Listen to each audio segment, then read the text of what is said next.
Hello and welcome to Pork Folks. I'm Seamus. And I'm Sean. And for today we have quite a few things up on the bar, but we're actually only going to taste 2 of these. But we did get a shipment from Keeper's Heart, which I know Sean really likes. Yeah. Kind of brought us into that last year around May. We tried these original ones, the Irish American and the Irish Bourbon. Right. Sorry, I'm backwards. And so I actually was trying to get one of these for Sean's gift for Christmas this year. Right. But the shipment came a little late. So we got them now, so we're going to review them now. We are going to do these one at a time, though. So today we're going to do the Irish Bourbons, and then Sean's going to get us next week with the Irish Americans. Yes. So, and if you hadn't noticed, we've got a couple of mics going on, but we got a couple of mics we're testing out for audio. We still got our original audio. Give us some tests. So let us know what you think. So with no further ado, we're going to clear the bar and get set up for our Irish Bourbon from Keeper's Heart. Cask. Okay, so we've got our Irish Bourbon ready to go, but Sean just came up with a great idea here, so I'm going to let him take it away. Okay. For the mic check, we would love some input from you guys as well. We're playing with levels and not audio buffs, Right. but want to see if which mic sounds best. So we'll do mic 1, mic 2, mic 3. Right. And I'll just run our intro, I guess. Okay. Hello, welcome to Poor Folks. Hello, welcome to Poor Folks. Hello, welcome to Poor Folks. So please let us know which one sounds the best. Yes. Let's get to pouring. Yes. Let's get to drinking. I realize now why we're being so silly. Because we're not silly enough yet. Right. So this cask strength is 118%. No, 118 proof and 59% alcohol. Jeez. Do your math, Joe. All right. No, sorry. That one will go to your left. Okay. There's definitely a slight color difference, huh? Yeah. Looks like I poured heavy. Slightly heavier. Okay. All right. Well, you know what? I want to go actually with the original Irish Bourbon first. Same. Because it's been a while. Yeah. I really haven't tried it much. I haven't had it since very much, so. Right. Yeah. Yeah. I remember the Irish Bourbon I didn't like as much as the Irish American. Okay. Originally. I can't remember which way at all, so. I think you were the opposite. I think, yeah, Sean, and he's got a better memory than I do. I'm an old fart. Anyway. Do you have notes and everything? I do. Okay. Well, sorry. The nose, sweet aromas, caramel, vanilla, charred oak from the bourbon with an earthy pot smell from the pot still. So again, this is a mix of Irish and American bourbon. So Irish whiskey, which is a triple distilled pot still whiskey, and a grain whiskey, Irish, both Irish, mixed with the bourbon. And the bourbon is 75% corn, 21% rye, with 4% malted barley. So there's no wheat on that. So, but it's very low barley, but then the Irish makes up for it. Right. Because the Irish, the triple distill is malted and unmalted barley. And then the grain whiskey is actually a mix of corn and malt. So, actually it says corn malt, so I'm wondering if it's just malted corn. Kind of like our Frey Ranch friends. Right. So, that'll be interesting.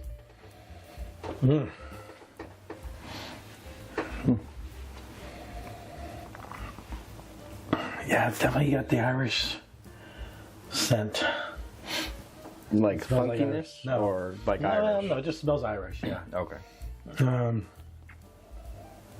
Yeah, which I guess is that pot still funk. But not in a Kinsale way? no, not in a Kinsale way, no. Oh. What's the proof on this? This is 90? It's 86. 86? Oh, 92. 92. Okay. Slightly higher than the American. Okay. So 92 proof. All right. The palate on this is peppery, oak, caramelized vanilla, and exciting burst of flavor. That's from their website. So we'll find out for ourselves. Okay. That's why we taste it, right? So we can find out for ourselves. On the smell, get that funky, slight caramel smell for me. To me, it smells like a perfect blend of exactly what it says it is. It's sort of an Irish whiskey and a bourbon, blended together. Okay, so if we took Jameson's and Wild Turkey, right, it'd be this. Right. Okay. We'll see. To an extent, I suppose, right? Anyway. Right. Again, these are they aged the Irish in old bourbon barrels, right? But the bourbon part of this is new oak, right? So, okay, I'm gonna taste it. Okay.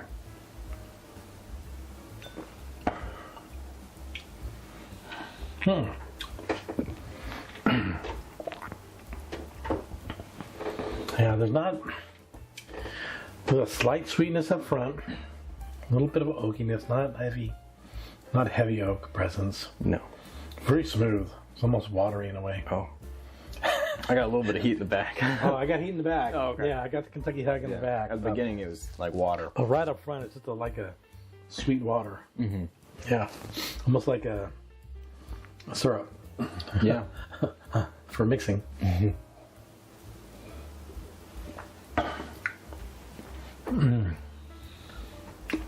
It's got that cooling sensation too. This is the weirdest thing happening with this cooling sensation that's been happening. But you know what? It tastes good to me. Oh yeah. It's not. It doesn't taste youthful. But I don't know. It's enjoyable because I think it's a sweetness from the Irish. Mm-hmm. Definitely makes it a little sweeter. You kind of get that punch from the bourbon, aspect of it. For me, nothing really stands out outside of that sweetness. Right. Like you said, there's no like prominent oaky kind of taste to it.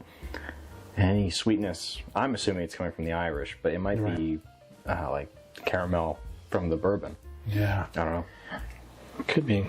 Yeah, and I mean the bourbon's very high rye, so there should be some spiciness. You're right. To it too, which there is.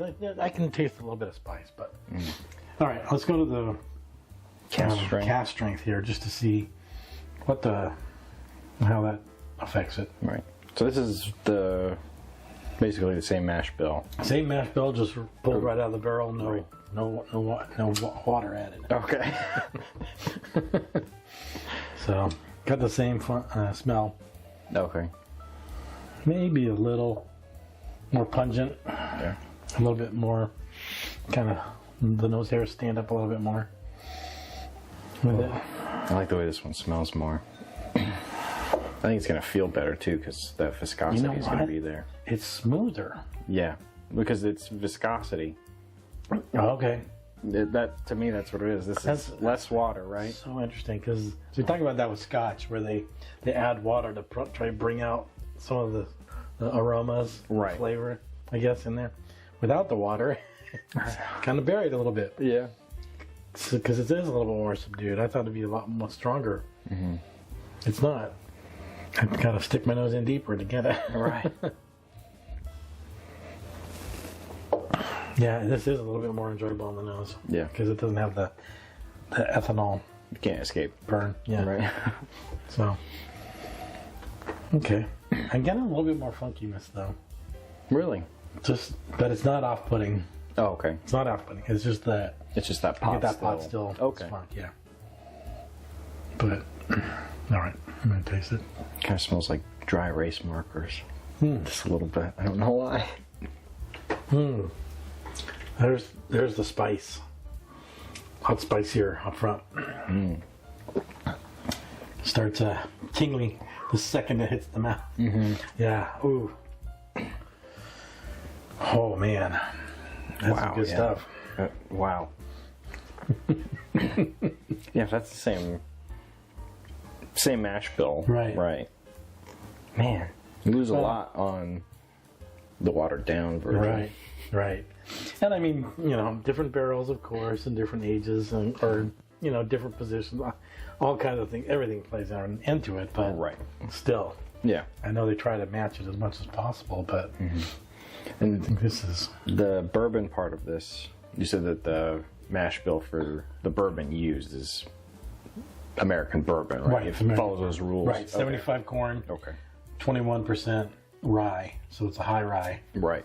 And then very little 4% malted barley. Okay, so this is probably why I like the Irish American more.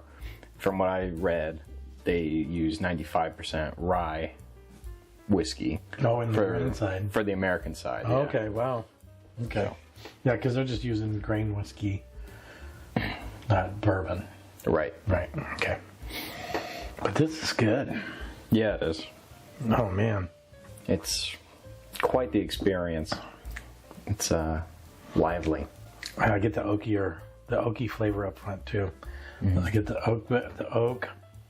Definitely the baking spices kind of thing from the rye, rye spice, right up front.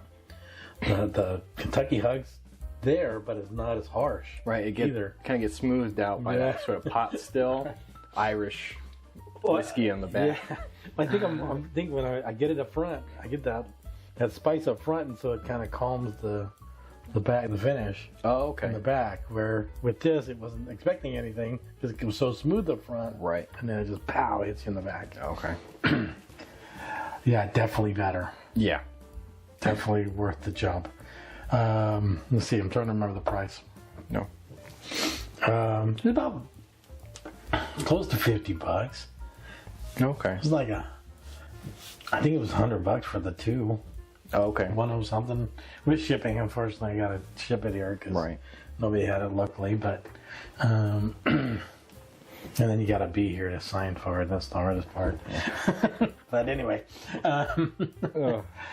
yeah, that's definitely good for the price, I think. Yeah, I prefer the reversal on that spice.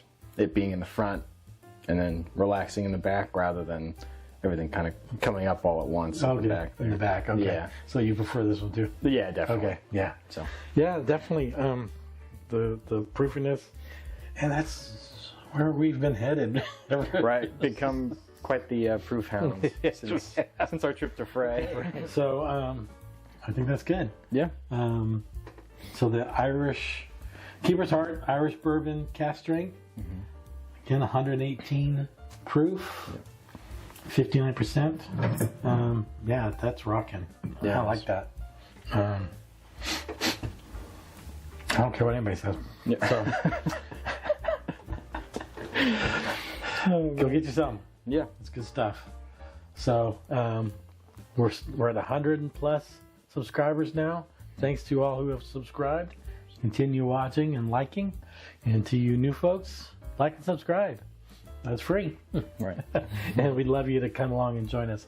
We got a lot more coming up. We've got some more Keeper's Heart coming up. We got some Bonded series coming up, and looking forward to a fun ride in 2024. So join us. Shlenta, to your health. Again, like and subscribe. We'll see you later.